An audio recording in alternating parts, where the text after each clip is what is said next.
The FPV drone pilots of the 58th Motorized Infantry Brigade, named after Hetman Ivan Vyhovsky, made a selection of numerous hits with their FPV drones of Russian armored vehicles, cars, and motorcycles. The video of the work of FPV drone operators was released on Sunday, September 8th, on the brigade's official page on Facebook.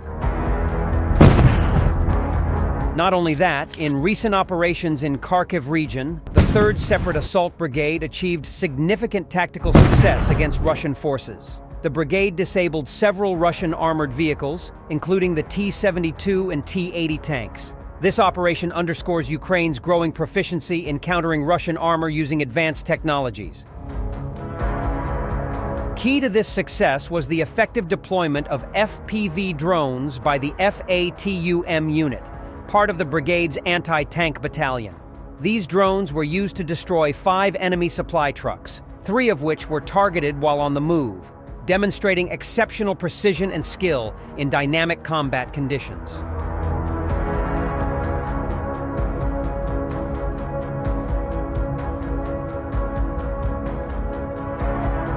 Meanwhile, Kremlin troops isolated in a Kursk border region adjacent to Ukraine lost their last clear path to safety and possibly were trapped, following a punishing Ukrainian missile or bomb strike that demolished a tactically critical road bridge crossing the Seym River. The daylight attack, hitting the reinforced concrete hard road structure, was recorded by unmanned aircraft operated by the Ukrainian tactical drone unit Korn Group. Korn drone video images showed 3 weapons striking an already damaged central span of the bridge in succession with near-pinpoint precision. The first 2 warheads scattered cluster munitions that detonated on the bridge or in the water, and the 3rd weapon detonated with a single unitary explosion, Kyiv Post-Review found. A Korn statement said the bridge was located adjacent to the Kursk region village of Karij, and that following the strike, the span was no longer usable to vehicles. Ukraine's military on Monday published a Russian dashcam video, likely showing the strike from the viewpoint of a driver.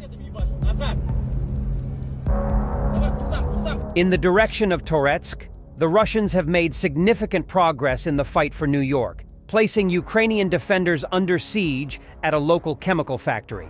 In response, the Ukrainian command deployed the elite 12th Special Purpose Azov Brigade, resulting in the liberation of the most fortified part of the city.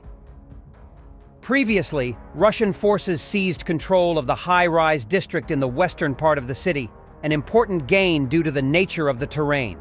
The remaining areas under Ukrainian control consist of small residential houses around the industrial zone. The high-rises equipped the Russian servicemen with a commanding view and fire control over the low-lying residential areas, tipping the scales against Ukrainian forces.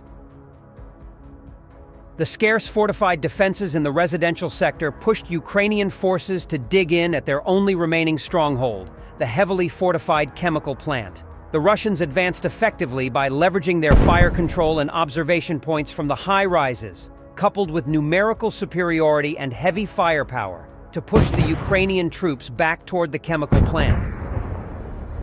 However, their momentum was short-lived, as Ukrainian forces quickly fortified their positions around the industrial zone, putting the brakes on the Russian advance just outside the plant. The Ukrainians utilized the plant's strong defensive structures to fend off the Russian assault, preventing further Russian advance into the industrial sector.